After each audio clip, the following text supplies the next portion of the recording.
My dear Hung, I was both happy and desperate when you were born. Raising you up as a single parent has been difficult, but not nearly as difficult as what I went through when I was at your age now, 19. You have often asked me, "Mommy, why don't you ever smile?" I did not know how to answer you, and yet I knew that someday I would have to. Today, I have chosen to give you an answer, although conversation is still too hard for me. So, I write you this letter. As a girl in Vietnam, I was so cheerful that my mother would look at the smile and say, "Rain or shine, the flower blooms."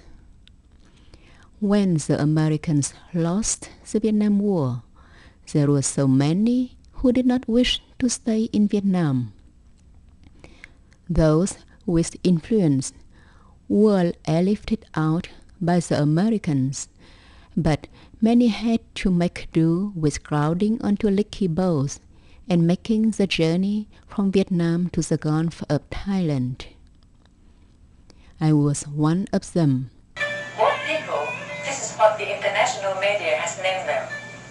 Fleeing their homeland, they are known for their incredible courage in facing tragedies at sea, starvation, drowning, thirst, and the most savage of all, frequent attacks by pirates.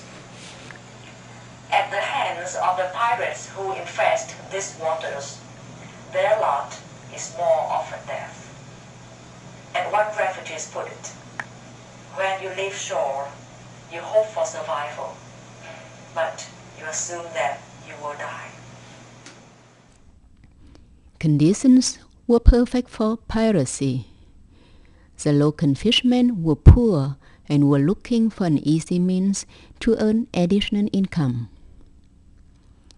My boat was 20 feet long and crowded with 33 refugees. The first 2 days of our voyage were uneventful, but at dusk on the third day, a large fishing boat appeared like a sinister shadow on the horizon and then bore down on us without a flag or lights. The fishing boat easily caught up with us, and the first thing its crew did was demand that the woman bathe. After bathing, we were fed. After eating, we were searched. After being robbed, we were raped.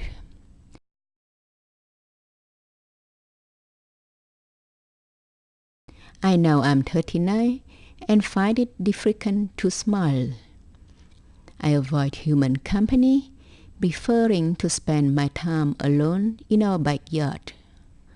The exotic birds, the goldfish ponds, the Asian sanctuary, all are shrines to sweet memories, handholds with the past that keep me from sinking into the sorrow of the present. But the garden is a refuge only during the day. At night, I have no place to hide from the dreams that invade my sleep and leave my screaming. The screams echo back to that evening in May of 20 years ago when Thai pirates raped me savagely. That night turned my life from a joy into a burden. The first man who raped me, as 10 others clapped and cheered in a circle around them.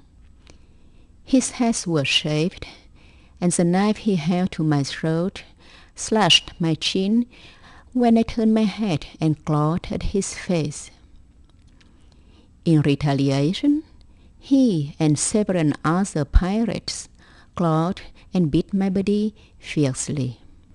Temporarily sated, the pirate decided to keep 4 women, including me, and let the other refugees continue their voyage. only by leaping onto the refugee boat as the pirate cut the rope that bound it to the fishing boat did I manage to save myself.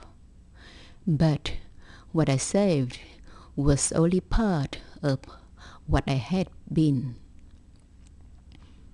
I used to be such a happy person. I used to laugh and like to be with friends. Now I am quiet and prefer to be alone. Some people say to forget about it, but I can't. I still get very depressed. That horrible nightmare makes me feel so ashamed. I feel like I want to disappear, but I still have you, a pirate's baby. I feel bitterness in my heart, but I love you. I knew how to smile, but it was long ago.